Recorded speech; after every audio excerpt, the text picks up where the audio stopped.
Hello, all you positive heads out there. It's so good to be back with all you beautiful reflections of the one source consciousness that creates and animates all things. If you're new to this podcast, of course, we are super happy to have you here, and we just ask that you bring an open mind and heart to your listening experience and to be prepared to explore vantage points that I'm convinced will help shift or solidify your current understanding of the ultimate nature of reality in a way that is extremely empowering. Speaking of exploring powerful perspectives, I'm super excited to announce the release of my very first book, The Golden Key: Modern Alchemy to Unlock Infinite Abundance. If you're ready to alchemize the circumstances in your life so that your abundance expands to an entirely new level in 2021, head over to goldenkey.gift to download the audio or ebook as my gift to you by using the code POSITIVEHEAD.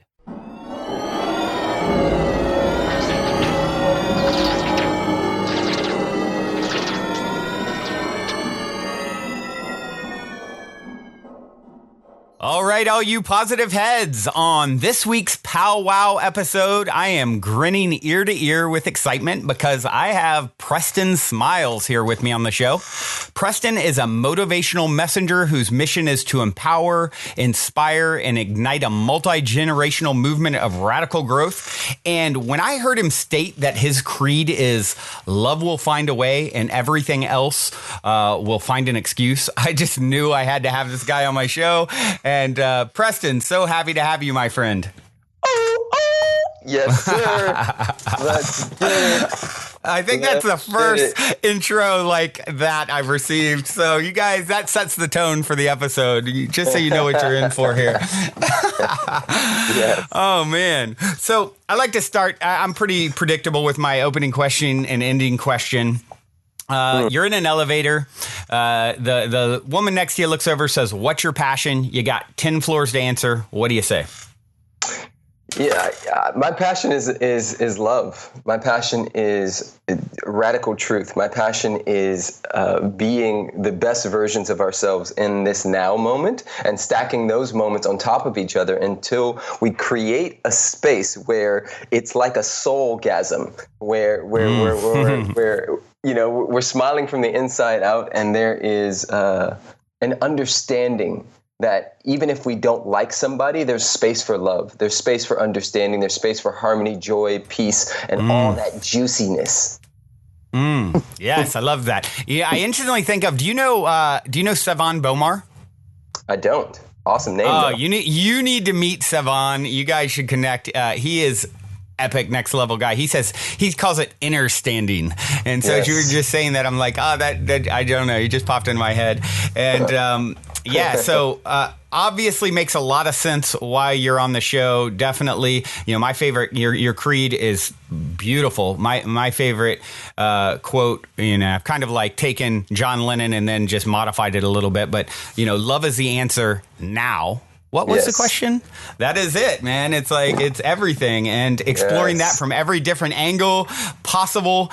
And, you know, as far as everything, there's so much good stuff to talk about here, but I'd like to start. I always like a good story, first of all. So I'd love to hear your backstory and how you ended up, you know, doing this unique, amazing work that you're doing. Yeah, man. I'll do my best to just quickly go through and give you guys the cliff notes because it's a hell of a story. But very young, I was placed in special education classes. And, you know, during that time, I made up a story about myself that I was dumb, that I was stupid, that I was less than, that I wasn't as smart as everyone else. And so I began unconsciously to seek acceptance and approval outside of myself. So I would bully the bullies. I would befriend the nerds. I was very aggressive in sports and in the way that I, you know, styled myself and things of that nature because I received approval from my parents and the world in that way. And by the time I was 11 years old, I joined a gang, started smoking weed, and really, you know, took a different turn. And I remember being 15 years old And funny enough, well, not funny enough, but it's actually pretty genius. My dad caught me smoking when I was 11, and instead of telling me I couldn't, he said, "I want you to think about it for a few days. I want you to think about everybody who you know that does that, and ask yourself, do you want their life?" And wow, which was that's some genius. wisdom right there. Yeah, Wow, what a dad to say to an 11-year-old, right? And so I'm thinking I'm going to get punished and beat and all this other stuff, and he just has me think about it. And a couple days goes by, and he sits me back down, and he says, "Listen, I just want you to know that you're a leader, and if everybody else is going left, but something in your heart says you need to go right, you are so powerful that you will do that without a doubt. And I'm not going to stop you from doing anything. I know you're going to be a little boy. I just ask that you be that leader that I know you are." And he spoke into me, right? Now, my dad and I have had major issues, including, navigating some big drug stuff and arrest and a whole nother world that I've been through in this lifetime. However, that was one of the most amazing moments of my life because it set me up for 4 years later. I'm 15 and a half. My best friend Scott and I and this kid Rudy used to go out and drink and just do dumb teenager stuff. And I'm very familiar. Yes. We used to do this thing called runouts where we would go in a liquor store and pretend like we were adults, grab as much alcohol as possible, and then run out before getting hit by something or shot, basically. Right. I did some of that, or my friends did some of that. I remember my friend doing that with a case of beer at a 7-Eleven, and then the whole thing just split open as he's running, and just beer poured everywhere as he's going down the street with an empty carton. Yes, that has actually happened to me before, for sure. I've done. How funny! I legit had done at least 30 of those before this story. Wow. So, this particular night, my buddy Scott calls and asked me to come out and do a run out and hang and do what we always did. And Scott and I would always fight over the front seat. We'd be like, shotgun. You used to say that? Shotgun? Oh, heck yeah. Absolutely. So this particular night, intuition kicked in. This is my first time understanding intuition because something said don't go. Every other night I was in that van, that blue Astro van, every other night. But this particular night, something in me said don't go. And I flashed back to that moment when my dad said, you're a leader. And if everybody else is going left and there's something in you that says you need to go right, you will do it no matter what. And so I said, I'm not going to go. And he was like, oh, you're going to be a little bitch? And I'm like, yeah, I am tonight. I'll see you guys tomorrow. We hang up the phone. Within an hour, every single person in that blue Astro van that I was in the night before that and the night before that was shot and killed. And oh my God. I take that back. Scott was shot in the head and killed. Everybody in the van was shot. Everyone. Wow. But he was shot in the head and he died clearly. And that was a game changer for me because when you grow up, in a Western culture, you hear all the time, big boys don't cry, and you're sort of beat into submission. And this was the first time I didn't even know. I was so scared for my life. Everything became real at that moment. When you're 15, you think you're invincible. Yeah. But it became real that what we were doing had consequences. And so, shell shocked, I asked my dad, could I leave? And he said, where do you want to go? I said, I don't care. Get me out of California. So he made a few calls. A few weeks later, I was on a plane to Pittsburgh, Pennsylvania. I got off the plane. There was a sign with my name on it. This is how crazy this was, because this is before the internet. I get off the plane. There's a sign with my name on it. This woman, Shirley Russell, who was my dad's high school sweetheart, took me in. And Shirley just so happened to live within the county lines of North Allegheny County, which had North Allegheny High School, which was one of the wealthiest schools in Pennsylvania. And so I remember pulling up the first day of school, and there was all these BMWs and Mercedes and turf football fields. Everybody was just rich. And and I remember walking through the hallway, and I'm getting to the end of the story, or really the beginning of the story. I'm walking through the hallway, And I noticed how, in school, they have those windows in the classroom so you can look through the door to see who's walking by. Yep. As I was walking by, everybody who saw me would like run and point and be like, oh, look. And like, it was like this interesting thing where I was like, what is happening? So I get in the office and the woman starts to check me in and she says, we're talking and she's telling me what class I'm going to be in. And I said, ma'am? And she said, yeah. I said, is there anybody else in this school that maybe like, kind of like looks like me? And she's like, oh, black? No, you're the only black male in the whole school. And wow. You're like, here we go. Yep. I was like, oh, okay. So I went from basically Spanish, black, and Filipino school to a all-white school in Pennsylvania. Oh, man. And I immediately became the most popular kid in school. And everybody wanted to hang out with me. And funny enough, I joined a new gang called Wexford Mafia, which was a bunch of rich white kids. Something tells me it wasn't as hard. No, it wasn't. But this is what changed my life. One day we were headed to a party. I'm in this kid Brad's BMW. I'm in the back seat. They're playing Outkast, Tupac, and Biggie. Like that was the rotation. And this particular moment, Outkast, the song was called "The Wheels of Steel." And they're passing 40 ounces around and we're drinking and they're smoking weed. I don't smoke anymore since 11 because my dad tricked me. But I'm drinking these big ass 40s and I'm in the backseat of this car and it hits me like a ton of bricks that we're all dealing with the same stuff. That we're all bombarded by the same media. And I realized that at my former school, I was acting a certain way and getting certain grades. And at this new school, I was, quote unquote, getting better grades and acting a different way. And all of it was based on the expectation and the environment that was set up.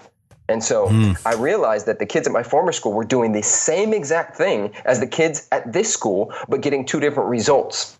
Those kids were going to jail and these kids were going to Yale. And for me, this juxtaposition, this understanding that underneath all of our stories, whether it be gay, straight, white, black, Christian, Muslim, Democrat, Republican, whatever you want to say, underneath all of that is our truth.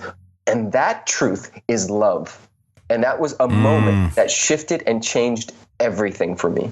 Now, of course, I had a lot of other things happen. Like, I went to college. I cheated my way through college and then realized that I was still operating from the wound of the dumb kid because I'm dyslexic or was experiencing dyslexia. And then got into grad school, graduated with straight A's without cheating, moved to LA, got sick, became an angry vegan, went down the whole conspiracy theory, let go of my religion. Like, I have been down 1,000 roads. And you went down a lot of rabbit holes. It sounds like. Because of all of that, in the midst of it, people started saying, Preston's like a black Buddha. And and I started coaching people without knowing I was coaching people. And one day I got sick of it and I was like, you know what? If I created a YouTube channel called Questions with Preston, I wouldn't have to do all these free sessions. And so I created this channel, and really the rest is history, because from that channel, I started receiving messages from people all over the world saying, your videos are touching my heart. What you're saying makes so much sense. I can feel your soul as you speak. And, I sort of let it take me. I got the tap on the shoulder and I listened, and here I am now. Beautiful. What a fascinating story, man. That's just so much inspiration there. And let's see, and there's about 1 million roads we can go down. So I went and I was looking at some of the stuff, on your YouTube and some of the videos that, and some of the topics that you tackle and address. And so I've kind of just singled out some of them that I feel like would be really beneficial to address. And one of them you had just posted, actually, and it was really good. You were talking about, it was a clip. It looked like kind of interview style. You were talking about how quickly we're all moving these days. How we, if we can learn to slow down, Yes. the universe can work through you. And when you share that story of, having that realization in high school, it's like you're listening, right? You were really Yes. like tapping in and listening to the message that the universe wanted to bring through you, your higher self, or whatever you want to call it. So I'd love to hear you speak a little bit about how to get to that place of slowing down and allowing yourself to align with something beyond yourself. Absolutely. I have an understanding that the universe cannot play a bigger game until I do. And a lot of times when we think of things like that, we think it's more doing, right? We get caught up in the doing.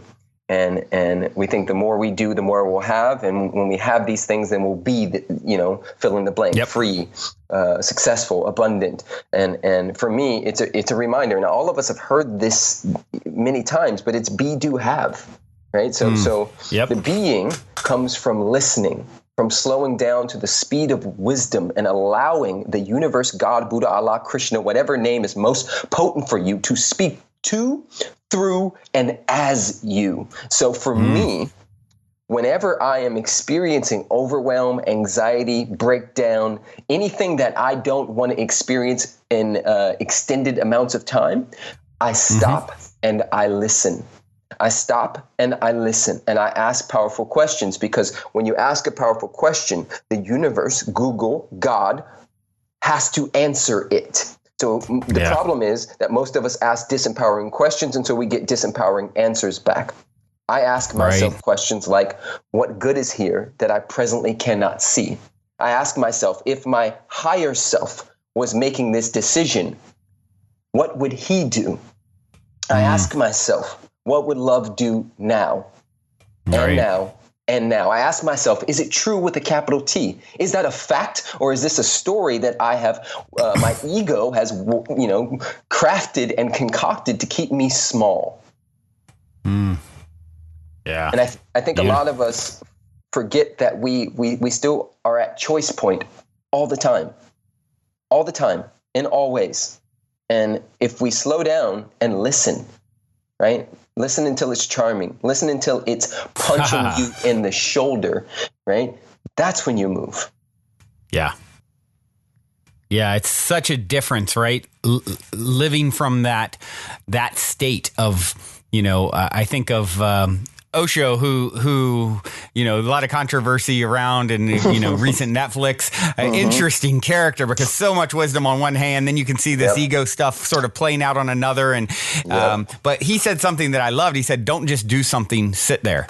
And I think that is such a powerful tool that we can all implement. It's like, wait until you, the Holy Spirit is moving you, till you are motivated to actually take action. And for me, what's really started to serve me well as the ultimate doer my whole life, I'm like learning how to dial it back some and saying, okay, when am I motivated and in what direction? What is my highest excitement? Okay, I'm going to follow that. I'm going to start turning over rocks. Oh, dead end.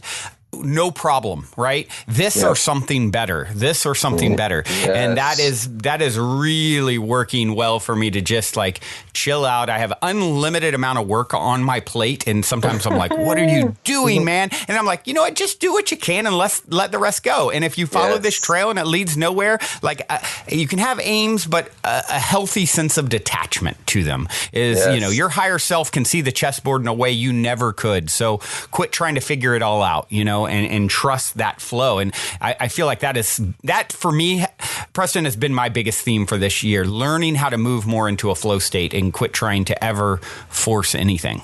1000%, man. That's a beautiful thing. And I think where, you and I may agree or we may disagree is sometimes the flow state is created by what one would deem to be forcing.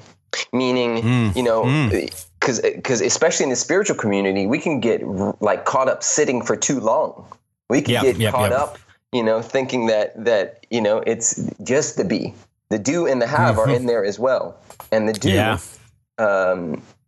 sometimes, a lot of the times, is the thing that actually kickstarts Like a car that's broken down. You sort of roll it a little bit and then try to turn it on. That's what helps the engine get going. And I think a lot of us sit on the sidelines and wait and hope and wish. And that, my friends, is a recipe for being broke as hell. And right. You see it all the time in our community, right? As someone who's been on the other end of that spectrum, like I see these people and we know them and amazing, beautiful souls, but it's all about finding the balance between all these things, right? And they go swing so far the other way where it's just like, that constant in a state of being, I'm not really doing much of anything except smiling a lot, which is great. But if you want to experience other, there are experiences that are going to come on the other side of your action, right? 100%, man. And here's the thing. I don't even have a problem with people swinging to each side of the pendulum because there's, reason, season, lifetime. My thing is about counterbalancing. My thing is about, asking oneself, what am I here for? I did a podcast with a buddy of mine about Encinitas, and it stirred up a lot of controversy a little bit because one of the things I was expressing there is that, in Encinitas, which is beautiful and it's a spiritual community, they're just preaching to the choir. And using these, out there 5D code kind of talk where there's no space for anybody else who's, looking to, level their lives up, be an example where people can reach you, can touch you, and I get that it's okay for people to disappear into their communities and just, make it about them. I also get that. It was just me having a human moment and wishing and that we would, make some space for those who maybe don't understand what the galactic codes mean. Is there a way to talk to people without using that language? Right, totally.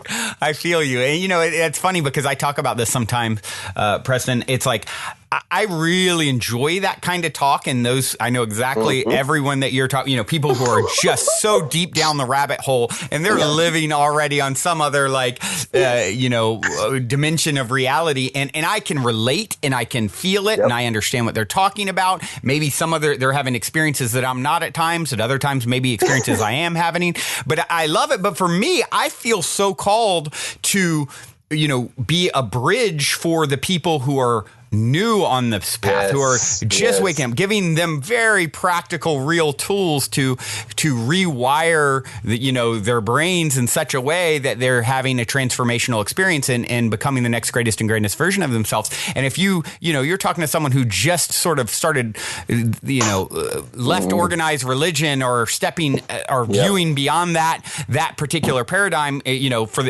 in the last month, and you're talking to them about all the 5D light codes that you just downloaded, and they're like, I'm not really sure what the hell you're talking about. I don't know that you're really doing much. And so I appreciate that point very much and relate because I really feel called to those people especially. It's like, I want to help as many people over, and then they can go deep down the rabbit hole later perhaps, but or sooner, depending, everyone's different. But definitely, I think a lot of people are, it's easy to get caught up in, especially as our community is forming and getting bigger. And there's, it's like, it's its own little bubble. And it's funny because I've heard this about Encinitas. I just spent, I was just in Costa Rica at Envision Festival, and there's a superhero mastermind meetup beforehand. And there's a lot of Encinitas people. They're amazing people. So it's been coming into my field a lot. I'm only, an hour or so north of there in Orange County, but I haven't really spent much time. But it seems to be a place that gets a lot of interesting attention lately. Yeah, it's a good spot, man. They got good waves. I like surfing, so good waves, good cafes, and awesome people. I just, sometimes I get my humanness comes out, and I get annoyed. However, I also know that everybody's doing the best they can from where they can with the tools and consciousness they have available.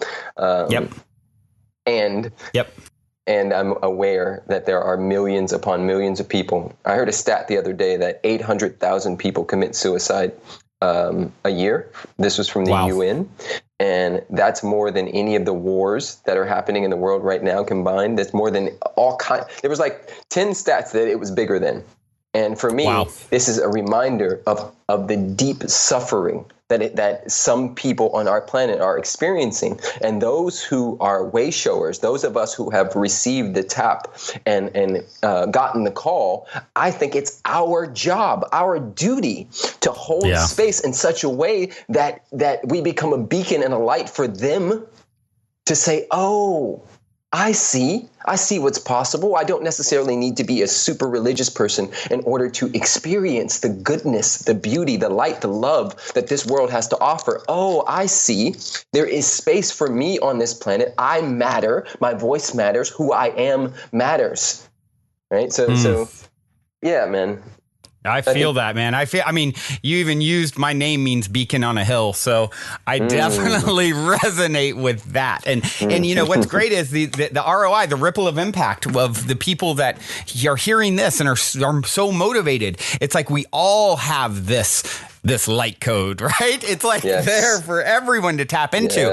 And whether you're influencing one person or a billion people, you never know the ripple of impact of that. And so, you know, I think it's so important for everyone to start their day in a way. It's like, okay, if I'm going to leave everyone I found, I run across, I bump up against, I'm going to leave them better than I found them in some way with the love that's emanating from my being. And you actually talk about your, somewhere I saw you talking about a ritual where you wake up and you go over everything you love about yourself. And that I thought was such a powerful way to start your day, because it all stems from that, right? You can't give away what you don't have. And so, I'd love to hear you know, how you go about that exactly.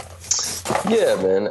Now that I have a child, which I'm so blessed, where he has me and my wife, I don't do it aloud anymore as much, but essentially, the moment I can cognize that I am a human in this, you know, dimension, I begin to go through a series of just stream of consciousness gratitude for everything that I can cognize at that moment. I don't try to censor it.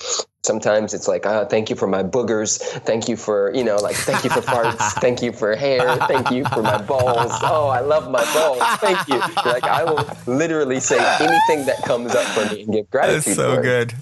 So good. And it puts me in a state, you know, and you know, as we all understand, you know, we are vibrational beings. And so, you know, by usually 9 a.m. in the morning, I have already done at least 5 things to fill my cup.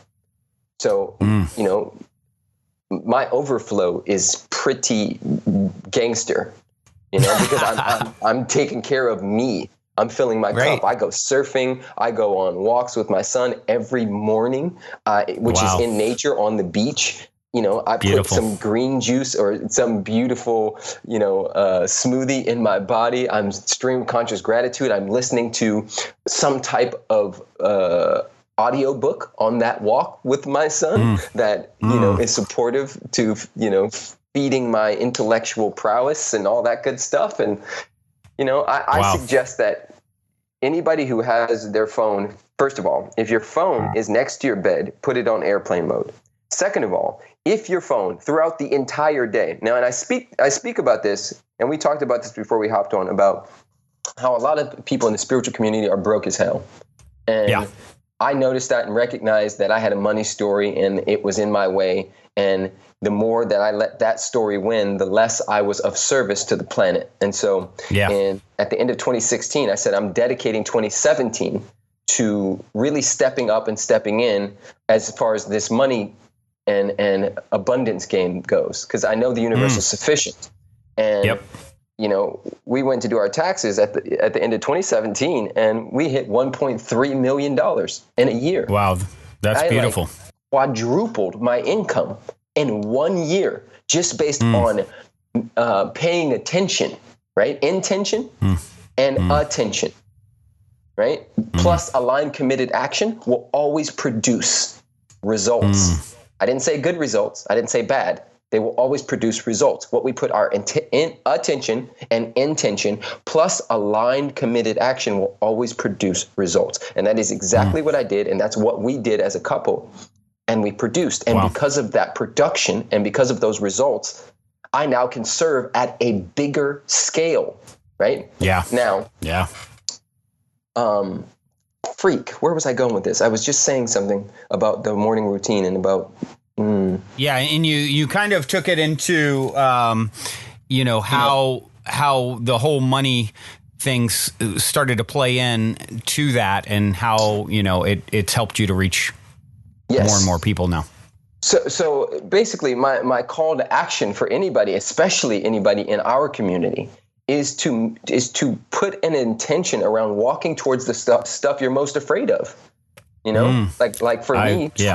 2018 is sex, right? Because sex is so taboo. It's something we all kind of pretend like it's not happening. And meanwhile, you know, millions of guys are going through straight up depression because of their porn addiction.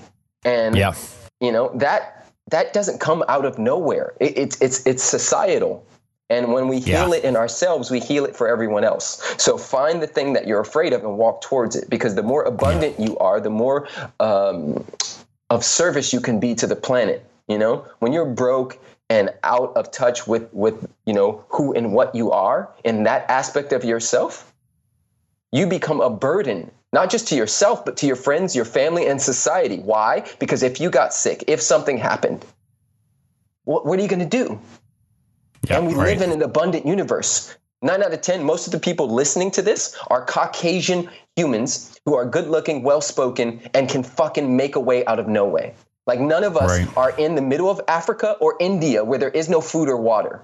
So there's no excuses. Step the fuck up, everybody. This is have this be your permission. And I'm not saying this from a mean place. I know I just use curse words, but like, let it land. It's game time. If not now, then when? Like, real talk. We need you. So stop shying away from money and telling stories about money, because money hears you. There is abundance, and we all pay for all kind of stuff. I paid for this computer. We paid for the phone. We paid for the headphones we're using right now. You paid for the phone you're listening to this podcast from. We pay all the time. So stop making your Reiki and your healing something that it has to be free. Like, you have to pay your damn bills as well.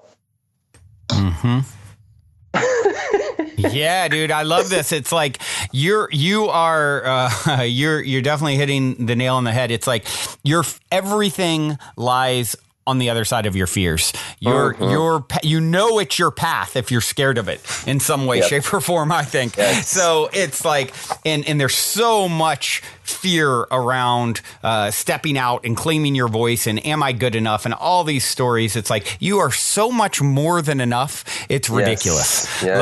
And you are so abundant. I mean, not only here's the truth of the matter of the situation in which you find yourself as you listen to this. Literally, you are one with the source that not only created the abundance in your neighborhood, in your city, in your state, in your country, on this planet that is just so infinitely abundant. We've abused the hell out of it and still producing incredible amounts of abundance. But you're the one with this source that it created the abundance that is this entire cosmos and beyond 3D reality. That is you. It's like, and you're worried about like, can I do it? Can I call it in? It's like, it's, you know, I heard it said one time, and I'm kind of paraphrasing it, but when you come holding out your bag to be filled with sugar, it will be examined to see how large it is.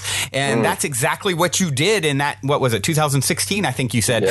You said, you know what? I think I have a bigger bag now. I've decided I'm going to just have a bigger bag. And that's all any of us really, it's making that choice and telling those new stories. And I love the way you put it. You're Reiki, like you are doing energy work with your thoughts, with your beliefs. And it's everything. And it's time for us all of us who are resonating anywhere in the vicinity of this information. If you're tuning into this podcast, you are here to help take this thing to the next level. And we need you more than ever. Yes. All kinds of yes. All kinds. All the yeses. Backwards, forwards, and up and down. All right. Well, now seems like a good moment to take a quick minute to tell those of you who aren't familiar a bit about our sponsor, Gaia. I've been a big fan of Gaia for many years now, which is why they're the only content provider I've ever reached out to in regards to potentially supporting this podcast. So needless to say, I'm very excited they're now supporting the show. Gaia truly is my personal go-to source for streaming consciousness content on the web. They have an incredible 7,000 plus exclusive videos covering 5,000 years of wisdom.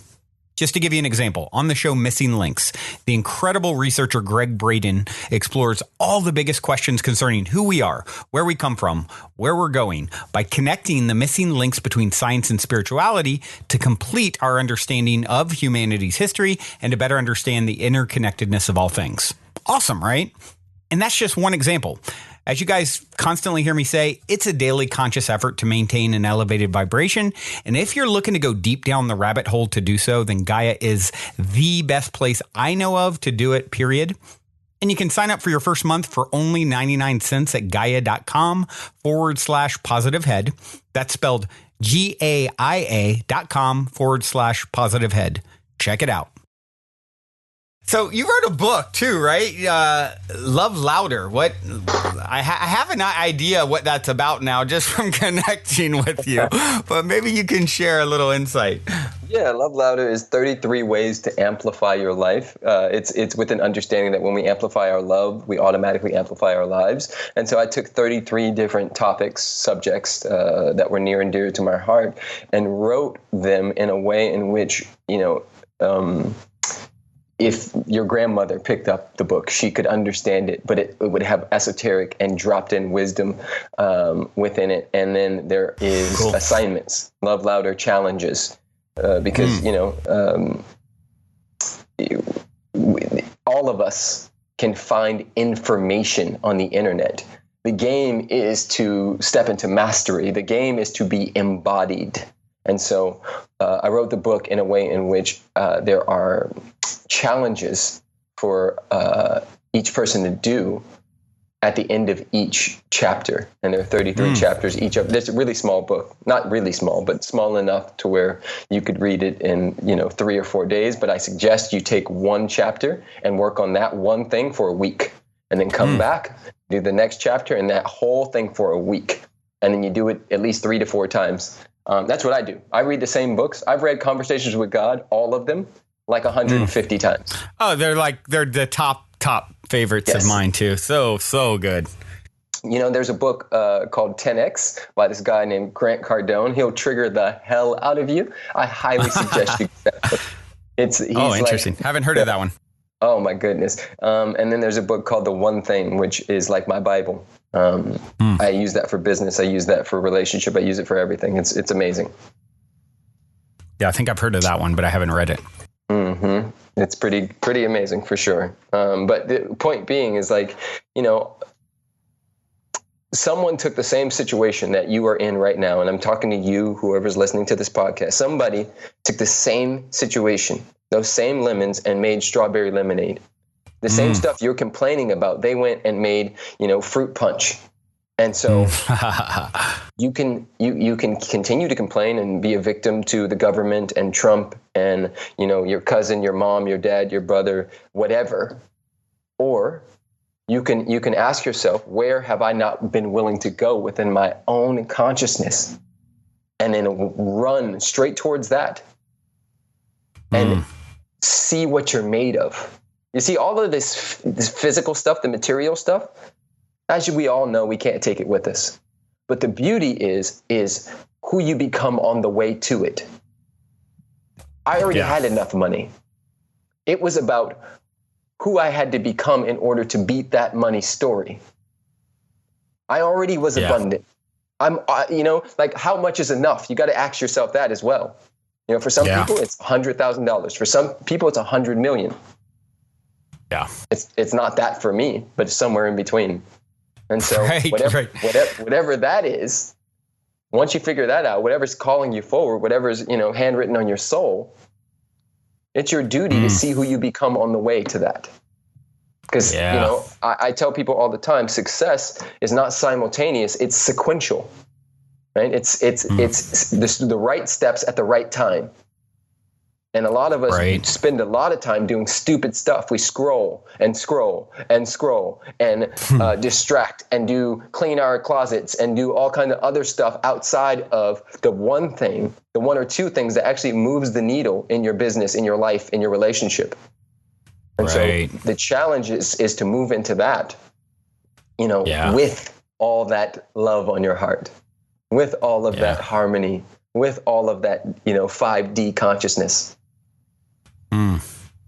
Yeah, that's beautiful, man. I love that. And there's so many distractions coming at you, and there's so many ways for you to sort of tune out, if you will, and sort of, go here. It's like, come over here, come to the sidelines, come watch me play the game, Yes. right? Come on, it's Sunday. Don't you want to watch me play the big game? It's like, nah, I think I want to play a game. Like, and that's something that you've obviously embodied, which is how important play is, right? Yes. I often, the one Bible quote I quote regularly is, lest you become like a child, you can't enter the kingdom of heaven. And I think what was meant by that is this, embracing that inner child. Your life is meant to be joyous. It's meant to be a celebration. It's not meant to be, yes, there's lessons. Yes, there's some pain. Yes. But the theme is like, you did this to ultimately have fun while doing it and bring a sense of levity to it. And you have certainly embodied that. And I'd love to, that's my 10 cents on it. I'd love to hear your thoughts. Well, that was more than 10 cents. That was 100. I got a full bill. That was beautiful. And, I couldn't say it better myself, man. That's one of the things in end of 2015, I dedicated my year to play, to filling my cup and giving from the overflow, to becoming more childlike, and, with an understanding that, we only attract what we are, not what we want. Yeah. And so I made it my mission to step into that joy, into that play, and stop taking life so damn serious. I think, especially in the spiritual community, we can get caught up and get on our high horses and think that we're, somehow elitist or better or whatever the case may be. And life is so serious and there's so much suffering. And yes, there is so much suffering, but we don't help anybody suffering by feeling that pain or that suffering, right? I have compassion. And I experience empathy, but I also know how to redirect that. I keep my conversation and my vibration high, and I see people in their low, and I invite them upstairs, not me downstairs. And a lot of us think that we got to go downstairs to get them. Nope. You stay high. Yeah. I think it was Einstein that said, when you raise your level of consciousness, everything around you must come with you or fall off. And sometimes the best thing you could ever do for a friend or a family member is to let them fall off, right? I remind myself all the time, accept what is, let go of what was, have faith in what will be, and be here now. Accept what is, let go of what was, have faith in what will be, and be here now. Oof, back to the now. Beautiful. Yeah. Yeah, that's powerful stuff, man. And, one of the things that is constantly happening is comparison. People are hearing you right now. They're, all right, this guy's like, I don't know. He's like, they're going to remember him in 1,000 years. Listen to how inspirational and motivational and like tapped in. And I can't do that.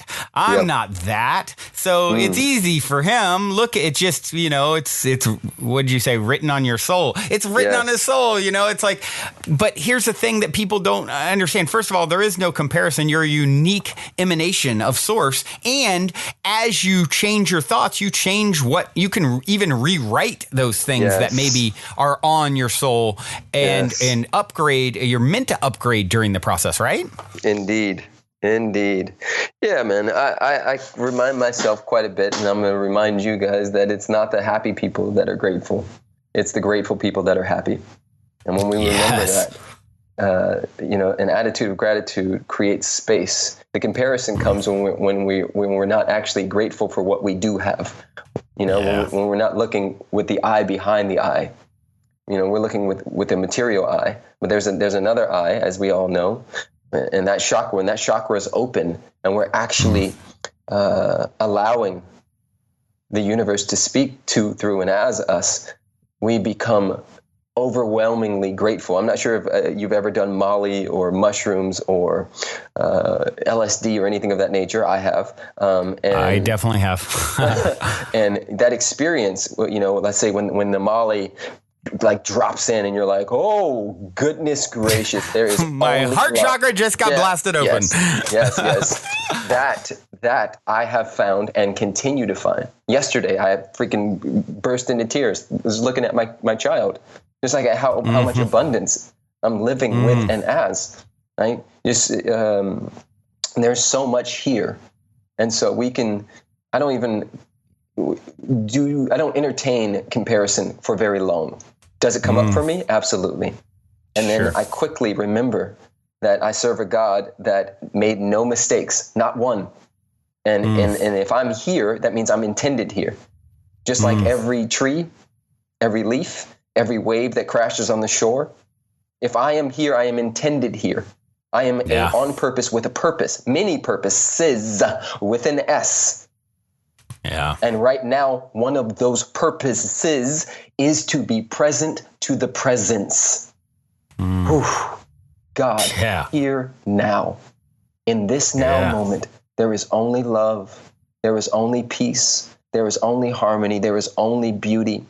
In this now moment, there is an aspect of each and every one of us that has never been hurt, harmed, or endangered. In this now moment, we can tap back into, touch, feel, experience, emanate, reflect God's love. And so it is. Yeah. Go, Preston. It's your birthday. Every moment is your birthday. You're born anew, right? And one of the things that is been coming up for me with this whole comparison thing is it kind of came to me relatively recently, a few months back, and it's like, okay, hold on. This comparison thing, it gets a lot of people. And what I realized is if you and I, out of 7 billion people, are connecting, right? It's like hitting the lotto 100 times in a row or whatever, statistically. It's like pretty unlikely. And the reason we're connecting, the reason someone is listening to this broadcast right now and hearing these words is because out of all the infinite possibilities in vibrational offerings on the planet, they're close enough reflection that this is coming into their field, right? Yes. And so what I like to say with the whole comparison thing is instead of saying, look at them and look at how they're different, when you come from a place of oneness instead of separation, you say, wow, out of all the possibilities, this has vibrated into my field and is reflecting back to me because it is such a close match to who and what I am. It's a part of me that's so super close that I'm seeing it. So now instead of, oh man, I'll never be like him, it's like, oh, hold on. Actually, I'm so much like him at some level that he's showing up in my field at this moment. Yes. 100. So that one, I think that really helps to like turn it in a different direction and has been serving me well. And I think it resonates, man. I love it. And it's a beautiful path, man. Isn't it so amazing to just have these? And I know the listeners are having it. I know without even asking, you're having it where it's just like, light bulb realization, deeper clarification, deeper understanding of, what the heck is going on here. Yes. It's so inspiring. Yes. Yep. Inspiration, right? In spirit. And, now you said another quote that I want to dive into a little bit that jumped out at me. Forgiveness is an act of self-love. And there's a lot of people who have a lot of, we've all experienced pain and trauma at different levels, right? And there's some pretty traumatic things that have happened to people who are out there listening. And I can't claim to even know what some of that must feel like because I haven't been through it or you haven't been through it. And it's, but forgiveness, it's like, I love that quote because it is so true. It's like it is when you understand what you said a little bit earlier, like God, source, your higher self, whatever you want to call it. It is perfect. It's never made a mistake. I talk about that, and that's kind of a controversial statement, and I say it all the time. And it's like I don't believe there's ever been a mistake. It's all happening perfectly for everyone. It's happening through you and for you to become and lead to the next greatest and greatest version of yourself. And that's why when you implement that perspective, forgiveness is, it's happening for you, not to you, right? Yes. Forgiveness is, and the thing to understand about forgiveness is forgiveness doesn't excuse what happened. Right. It prevents what happened from destroying your heart. That's the difference. Yes.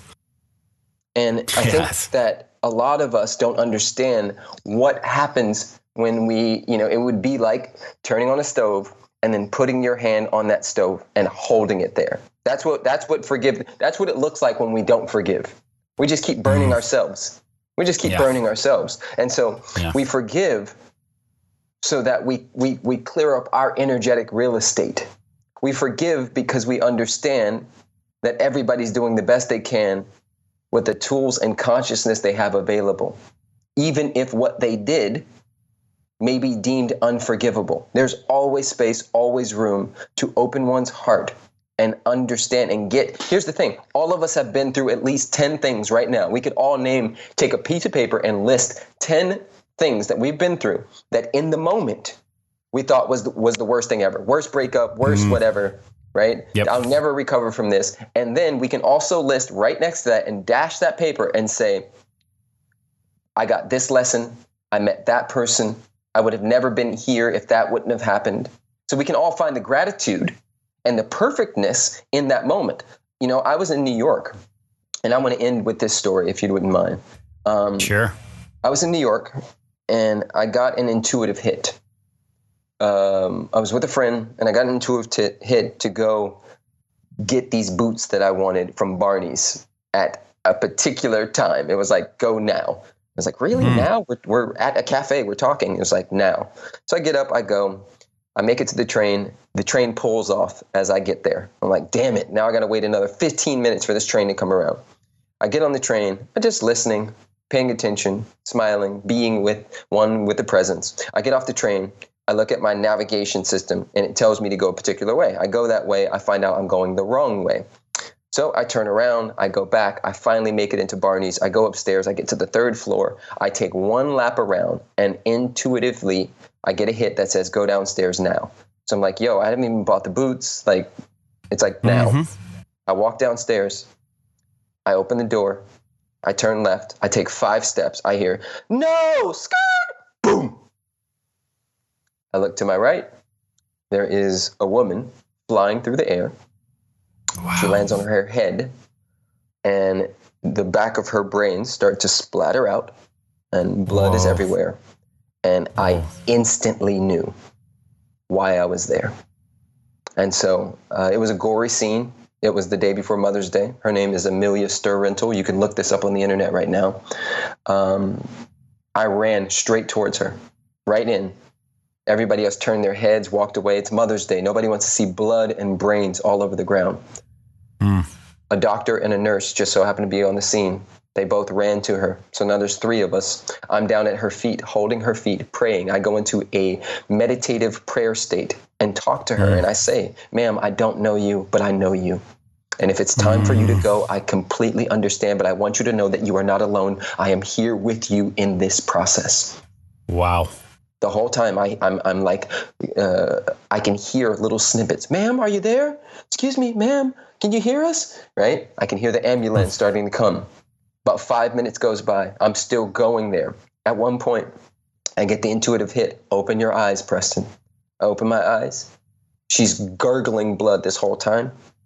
I open my eyes. She takes a breath. Doesn't take another one.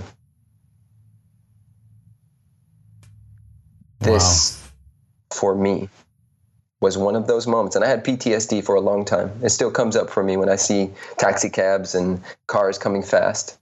This, for me, was a very very heavy thing to hold at first. Whew.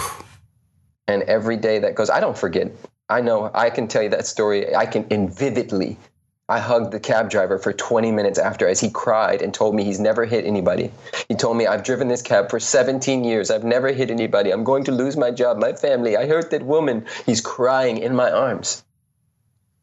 I knew why I was there.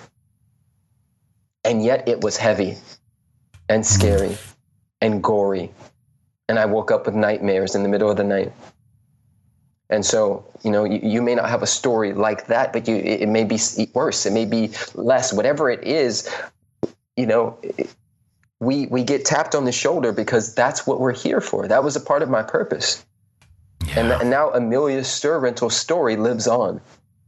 And so I speak on stages all over the world. I lead a group called Man Cave, which is a conscious man brotherhood. My wife and I do workshops all over the world, somatic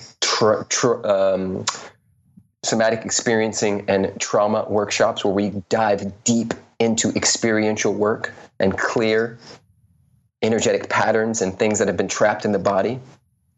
And all of that, I can only do that because of the stuff I've been through, because of the stuff I subconsciously chose on some level to be a part of. Yeah. Wow, man, that is quite the story. And, it's one of those things I've had experiences before, never that led to something so powerful as to help someone cross and to give you that experience and to now give us the experience, right? But learning to listen to those taps when it's, a lot of people be like, what? I'm not, they wouldn't even hear the tap, much less follow it.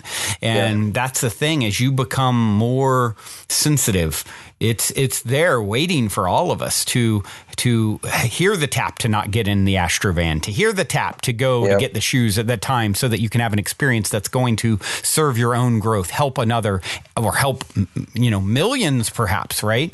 By hearing this and feeling the experience. And wow, that's such a powerful share. And I have no doubt, Preston, that you are going to continue to touch countless lives, and it's just an honor and a privilege to connect with you. And you mentioned your programs. You have a few, right, that you offer. Man Cave. You have a bridge experience. Maybe you can tell us a little bit about those, how people can connect, and also, you being gracious enough to offer people a very generous discount if they should ever feel called to share in those experiences.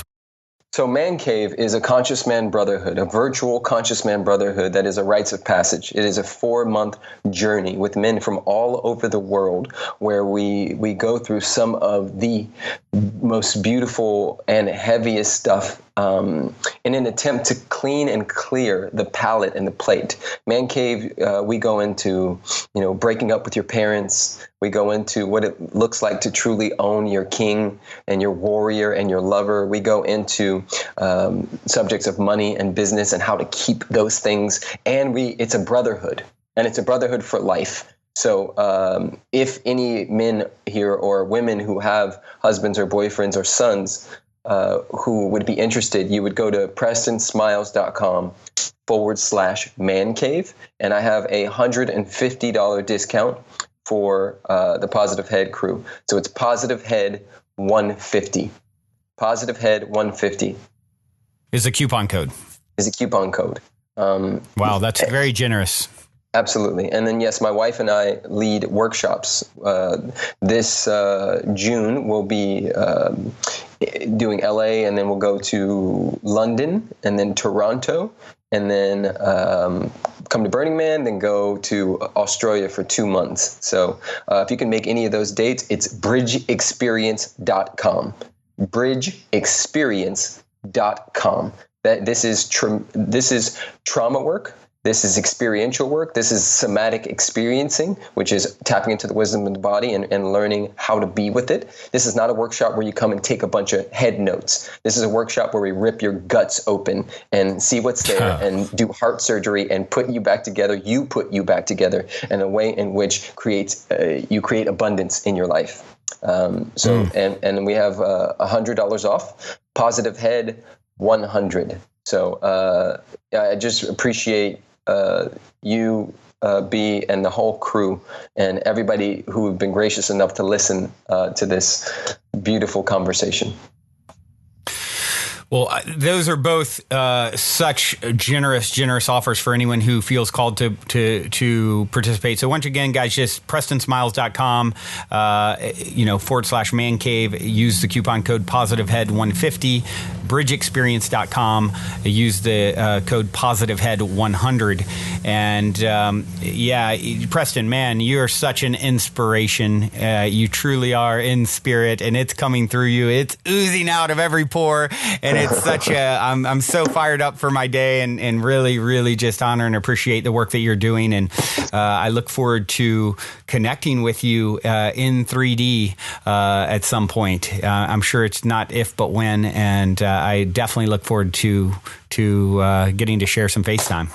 100%, my man. Much love, and I truly appreciate the commitment to getting the word out, and not just the word, but the love out, because I can feel it from you and from your audience and what you're doing on this planet. I do have one last question for you. And it's my go-to ending question. 60 seconds or less. What is the meaning of life according to Preston Smiles? Love, love, love, love, love, love, love, love. To experience the fullness of what it means to embody love. Oh. ... Oh, thank you, Preston. Love you, my friend. And until next time, journey well. Also, before we sign off, I wanted to remind you to download the Golden Key audio or ebook as my free gift to you at goldenkey.gift using the Golden Key code PositiveHead. And please, if you enjoy my gift, leave a positive review on Amazon so others can find the book and unlock their lives with the help of the Golden Key as well.